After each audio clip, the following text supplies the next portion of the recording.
સમાચાર સવારમાં તમારું સ્વાગત છે। આજના તાજા અને મુખ્ય સમાચાર જાણીએ તે પહેલા ચેનલને સબસ્ક્રાઇબ કરી લો।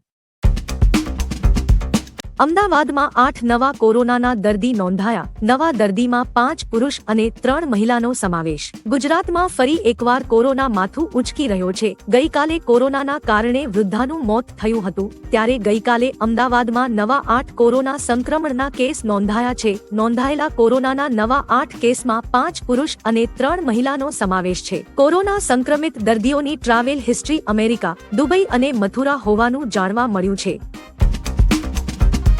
તાપમાને માર્યો રિવર્સ ગિયર, ગરમીમાં થશે વધારો। સામાન્ય રીતે ડિસેમ્બર મહિનામાં પવનના સુસવાટા સાથે કડકડતી ઠંડી લાગતી હોય છે, જેની સરખામણીએ આ વર્ષે કંઈક ઉલટું જ થવાનું હોય તેવું હવામાન વિભાગ જણાવી રહ્યું છે। હવામાન વિભાગના ડાયરેક્ટર મનોરમા મોહંતીએ જણાવ્યું કે અઠવાડિયા સુધી વાતાવરણ શુષ્ક રહેશે તેમજ તાપમાન યથાવત રહેશે। 2 દિવસ બાદ તાપમાનમાં વધારો જોવા મળી શકે છે। ઉત્તર પૂર્વીય પવનોમાં ખાસ કોઈ જોર નથી દેખાઈ રહ્યું, જેથી તાપમાનમાં વધારો થઈ શકે છે।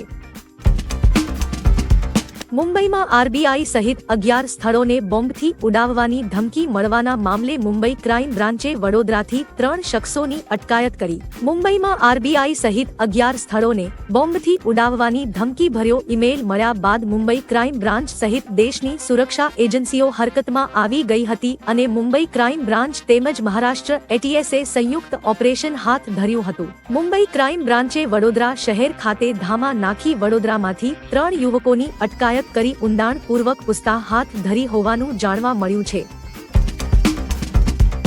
જેટકો ભરતી મુદ્દે મોટી કાર્યવાહી। જેટકો દ્વારા લેવામાં આવેલ પરીક્ષામાં ગેરરીતિ થઈ હોવાની રજૂઆત બાદ જેટકો દ્વારા તપાસ કરાવવામાં આવતા અધિકારીઓની બેદરકારી સામે આવી હતી, જેને પગલે બેદરકારી દાખવનાર 6 અધિકારીને સસ્પેન્ડ કરી દેવામાં આવ્યા હતા। પોલ ક્લાઇમ્બિંગ ટેસ્ટ પ્રક્રિયામાં અધિકારીઓની બેદરકારી સામે આવતા મહેસાણા અને ધાનેરાના એન્જિનિયર અને ડેપ્યુટી એન્જિનિયર કક્ષાના અધિકારીઓને સસ્પેન્ડ કરવામાં આવ્યા છે।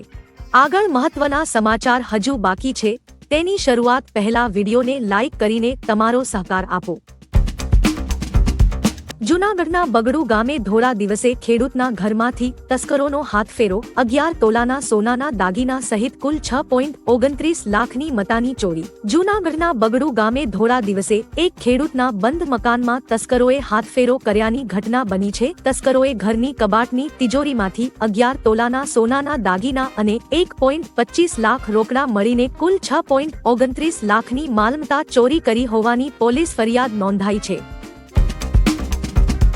JN1 વેરિયન્ટના ગુજરાતમાં સૌથી વધુ કેસ। હાલ દેશમાં કોરોનાના નવા વેરિયન્ટ JN1ના કેસોમાં સતત ઉછાળો આવી રહ્યો છે। હાલ દેશમાં JN1ના 109 કેસો છે, જ્યારે ગુજરાતમાં સૌથી વધુ JN1ના કેસ નોંધાયા છે। ગુજરાતમાં કુલ 36 કેસો છે, જ્યારે દક્ષિણી રાજ્ય કર્ણાટકમાં 34 કેસો છે, ગોવામાં 14, મહારાષ્ટ્રમાં 9, કેરળમાં 6, રાજસ્થાન તથા તમિલનાડુમાં 4 અને તેલંગાણામાં 2 કેસો છે। દેશના કુલ 7 રાજ્યમાં કોરોનાનો આ નવો વેરિયન્ટ JN1 ફેલાઈ ગયો છે। બુલેટ ટ્રેનની કામગીરી દરમિયાન પીવાના પાણીની મુખ્ય લાઇનમાં ભંગાણ સર્જાયું। હજારો લીટર શુદ્ધ પીવાના પાણીનો વેડફાટ। હાલ શહેરના પંડ્યા બ્રિજ પાસે બુલેટ ટ્રેનની કામગીરી પૂરઝડપે ચાલી રહી છે, ત્યારે કામગીરી દરમિયાન ગતરાત્રિના પંડ્યા બ્રિજ નજીક કોન્ટ્રાક્ટરની નિષ્કાળજીના પગલે પીવાના પાણીની મુખ્ય પાઇપલાઇન તૂટી જતા જેનું હજુ સુધી સમારકામ ન કરવામાં આવતા હજારો લીટર પીવાનું પાણી ગટરમાં વહી ગયું હતું તથા રાહદારી તેમજ વાહન ચાલકોને મુશ્કેલી વેઠવી પડી હતી। સાથે પાણી વિતરણના સમયે લો પ્રેશરથી પાણી મળવાથી હજારો નાગર 31st માટે આબુ જવાનું વિચારી રહ્યા છો તો જોઈ લો આ સમાચાર। 31st ને લઈ ગુજરાત પોલીસ એક્શન મોડમાં આવી છે। પાર્ટી કરીને માઉન્ટ આબુથી પાછા આવતી વખતે ચેતી જજો, કારણ કે પોલીસે રાજ્યની તમામ બોર્ડર પર ચુસ્ત બંદોબસ્ત ગોઠવ્યો છે। બનાસકાંઠા પોલીસ દ્વારા રાજસ્થાનથી ગુજરાત આવતા તમામ વાહનોનું ચેકિંગ હાથ ધરવામાં આવ્યું છે, જેમાં મુખ્યત્વે ડ્રિંક એન્ડ ડ્રાઇવનું આયોજન કરવામાં આવ્યું છે। પોલીસ દ્વારા સાંજથી મોડી રાત્રિ સુધી આ તમામ ડ્રાઇવ યોજવામાં આવી રહી છે। દારૂની છૂટ બાદ રાતોરાત વધ્યા ભાવ। ગિફ્ટ સિટીમાં દારૂની પરમિશન બાદ જાણે તેજી આવી હોય તેવું દેખાઈ રહ્યું છે। ગિફ્ટ સિટીમાં પ્રોપર્ટીના વેચાણમાં ઉછાળો આવ્યો છે। ત્યાં 500 કરોડની પ્રોપર્ટી વેચાઈ છે। ઉપરાંત છેલ્લા 5 દિવસમાં ગિફ્ટ સિટીમાં 300 યુનિટના સોદા થયા છે। કોમર્શિયલ અને રેસિડેન્શિયલ બંને પ્રકારની પ્રોપર્ટીનું વેચાણ પીક પર છે। ગિફ્ટ સિટીમાં પ્રોપર્ટી માટેની ઇન્ક્વાયરીમાં પણ વધારો થયો છે। જૂનાગઢમાં 125 એકરમાં ₹400 કરોડથી વધુના ખર્ચે ઇન્ટરનેશનલ યુનિવર્સિટીનું નિર્માણ થશે।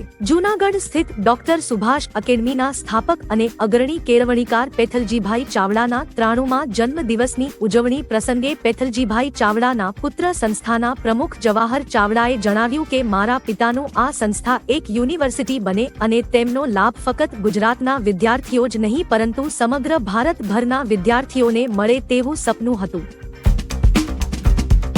રામલલ્લાના સાસરિયા પક્ષને આમંત્રણ। આગામી 22 જાન્યુઆરીએ અયોધ્યા સ્થિત રામ મંદિરમાં રામલલ્લાની પ્રાણ પ્રતિષ્ઠા યોજાશે ત્યારે રામ ભક્તોમાં ભારે ઉત્સાહ જોવા મળી રહ્યો છે। રામ મંદિરની પ્રાણ પ્રતિષ્ઠાનું આમંત્રણ અનેક લોકોને મોકલાઈ રહ્યું છે ત્યારે હવે સમાચાર મળ્યા છે કે રામ ભગવાનના સાસરિયા પક્ષ પણ અયોધ્યા આવશે।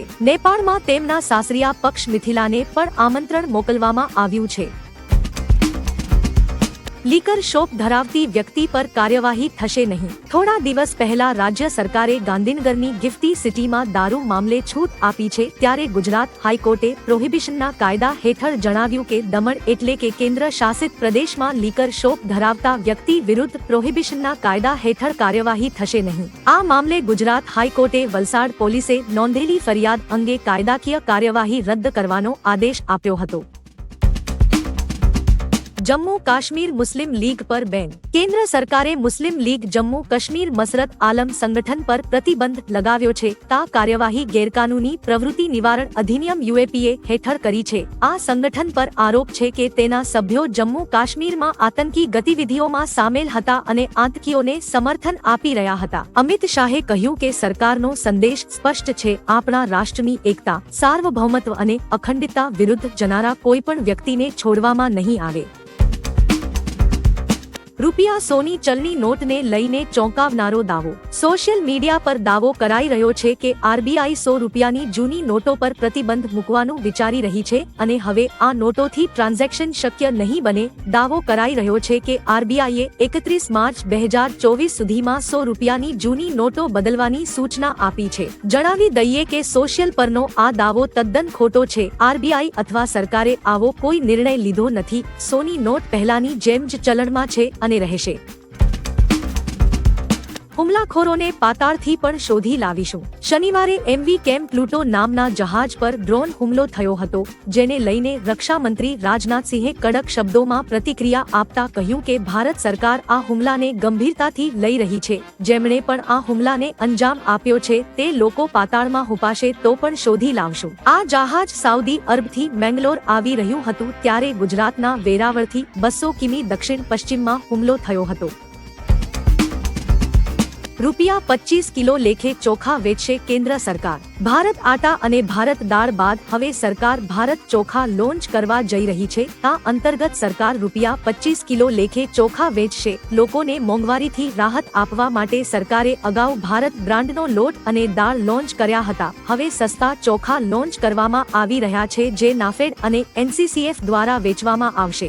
નોન બાસમતી ચોખા ₹50 પ્રતિ કિલોએ પહોંચી ગયા છે। આ સ્થિતિમાં સરકાર સસ્તા ચોખા વેચવા જઈ રહી છે।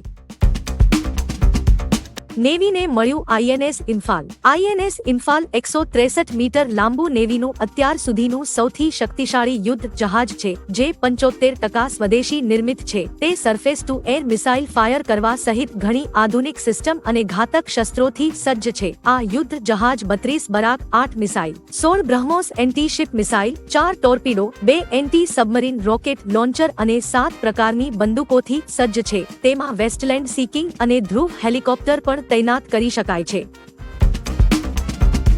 જીઓ યુઝર્સ માટે આવ્યા સારા સમાચાર। રિલાયન્સ જીઓએ પોતાના ગ્રાહકો માટે નવા વર્ષની ગિફ્ટ આપી છે। જીઓ ₹2999 ના રિચાર્જ પર તમને 365 દિવસની વેલિડિટી અને દરરોજ 2.5 GB ડેટા સાથે અનલિમિટેડ કોલની સેવા પ્રદાન કરશે। આ ઓફર સાથે તમે 365 દિવસ અને બીજા વધારાના 24 દિવસની વેલિડિટી પણ મળશે। આ ઉપરાંત જીઓ ક્લાઉડ, ટીવી અને મૂવી એપ્સનો ઉપયોગ 1 વર્ષ માટે ફ્રીમાં કરી શકશો।